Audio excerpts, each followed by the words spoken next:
ఏ hi guys, నేను మీ అక్కి. ఈరోజు అయితే చాక్లెట్ మిల్క్ షేక్ ఎలా చేయాలో చూసేద్దాం. ఫస్ట్ మిల్క్ వేసుకొని next 2 scoops of ice cream వేసుకోవాలి. మనకి ఏ ఫ్లేవర్ నచ్చితే ఆ ఫ్లేవర్. నేనైతే చాకో చిప్ వేసుకున్నాను అనమాట. నాకు ఆ చాకో చిప్ అయితే ఇష్టం. సో అది 2 స్కూప్స్ వేసుకున్నాను. నెక్స్ట్ హనీ వేసుకున్నాను అనమాట స్వీట్నెస్ కోసం.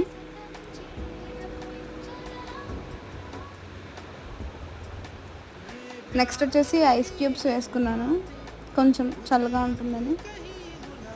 తర్వాత మనకి ఏ చాక్లెట్ అయితే ఆ చాక్లెట్, నాకు మంచి ఇష్టం సో మంచి అయితే వేసుకున్నాను అనమాట. స్విచ్ ఆన్ చేసి బాగా బ్లెండ్ చేసుకోవాలి. అండ్ ఏ గ్లాస్ తీసుకున్నామో ఆ గ్లాస్ని ఫుల్గా హర్షీ సిరప్తో అయితే డెకరేట్ చేసుకున్నాను. సో గ్లాస్ అయితే ఇలా ఉంది.